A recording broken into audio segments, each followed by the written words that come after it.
Hello everybody and welcome. In this video I will show you how to find your earbuds JBL Live Flex free.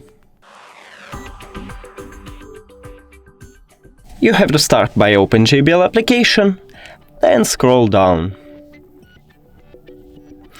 Now click to find my buds and choose the left one or right one or both of that to play some sounds.